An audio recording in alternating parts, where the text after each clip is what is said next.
வணக்கம். வணக்கம். நம்முடைய தவேக அரசினுடைய சாதனைகளாக இந்த ஊனமுற்ற பெண்மணி தன்னுடைய இன்றைய நாள் 1/6/2026 அன்று நடந்த நிகழ்வுகளை மக்கள் மத்தியிலே எடுத்து சொல்ல இருக்கின்றார். ஐயா, காலையில நான் கிளம்பி முதலமைச்சர் ஐயா காலையில கிளம்பி பாப்பாவை கூட்டிகிட்டு போனேன். பாப்பாவுக்கு கட்டி இருக்கு, மார்பு பக்கத்தில் கட்டி இருக்குது. அந்த கட்டினால நான் ஹாஸ்பிட்டலுக்கு போனேன். ஒரு 2 நாளைக்கு முன்னாடி ஸ்கேன் பண்ணியிருக்கிறேன்.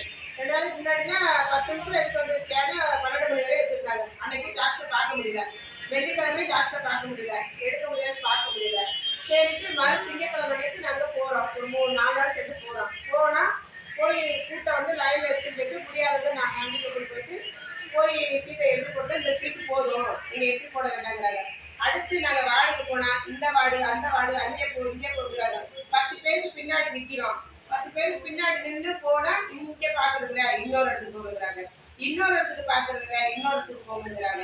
இப்படி நாங்கள் ரூபாக சுற்றி எங்களுக்கு 11 ஆகிப்போச்சு. டாக்டரை பார்க்க போயில 11. டாக்டரை பார்க்க போனால் டாக்டர் என்ன சொல்றாரு, இந்த மாத்திரை மருந்து வெளிக்கொண்டு பண்ணணும், இந்த 3 மாதம் குழந்தை சாப்பிடணும், குழந்தை சாப்பிடுன்னு சொல்றாரு.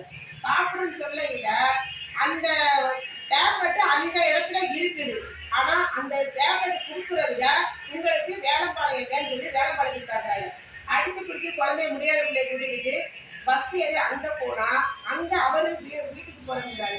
போயிட்டாரு. போனதுக்கப்புறம் போட்டு சார் நாங்கள் மாத்திரை எடுக்கணும், நாங்களாம் எடுக்கலை, குழந்தைக்கு ரொம்ப இதாக இருக்குது, இங்கே வந்து கொடுக்க சொல்லி அவர் எங்களை திட்டி ரொம்ப பேசுறாரு. நீங்கள் உங்கள் சௌரியத்துக்காரங்க உங்கள் சௌரியத்துக்கு போறீங்க அப்படின்லாம் சொல்றாரு. சரி, அதை இது பண்ணி அவர் வந்து கொடுக்குறாரு. என்ன கொடுக்குறாரு, இந்த ஒரு மாத்திரை தான் இங்கே இருக்கு, மிச்ச மாத்திரை நீங்கள் எங்கே பார்த்தீங்களோ ஸ்கேன் எடுத்துக்கிறோம் அங்கேதான் கிடைக்கும், வந்தாலும் ஒரே நாளில் போயிடும், இங்கே வராது, இது சின்ன சிகிச்சை அப்படின்னு சொல்றாரு. இந்த வேலை செய்கிறவங்க எல்லாருமே தன்னுடைய வேலையை வந்து கவனமா பார்க்கணும். அவங்களுக்கு அந்த குழந்தைக்கு உயிருக்கு ஆபத்து இருக்குது, அதை கொடுக்கணும், அந்த மருந்தை கொடுத்து அவங்களை காப்பாற்றணும்னு நினைக்கிற ஜிஹெச்ல. ஆனா அவங்க என்ன பண்றாங்க, அவங்க நேரத்தை கடந்து போறதுக்கு எங்களை கிரிவலம் வர சொல்றாங்க. கோயில கிரிவலம் வர மாதிரி நாங்க ஹாஸ்பிட்டல் கிரிவலம் வரோம். அப்ப முடியாத உறுதியர்கள், கால் எரிஞ்சவர்கள், கை ஒடிஞ்சவர்கள், ரொம்ப ஆபத்தான நிலைமையில வர்றவங்க சுத்துறாங்க. சடங்கு போய் நமக்கு வந்து கேள்வி கேட்கிறாங்க. குழந்தைய அந்த இடத்துல விட்டுட்டு மாத்திரை வாங்குறதுல விட்டுட்டு 4 பேஷண்ட்டுக்கு அப்புறம் ஒரு தருவேன்னு அந்த அம்மா சொல்றாங்க. சரி தருவாங்கிட்டு நான் அந்த குழந்தைய எங்கே நின்றுமா வாங்குமான்னு சொல்லிட்டு அந்த முடியாத பிள்ளை விட்டுட்டு அவங்களுக்கு ஹெல்ப் போடுனா ஒரு வாட்டி என்ன சொல்றாங்க, இங்க ஆம்பளை ஆளு வராதுங்க, அங்க பொம்பளை ஆளு போகிறாங்க. இப்படி அதுக்குள்ளே சுத்துறாங்க. அவருடைய நிலைமை 2 காலையும் கட்டு போட்டு நடக்க முடியாம சோர்ந்து போய் நிற்கிறார். அந்த அம்மா அழுகுது.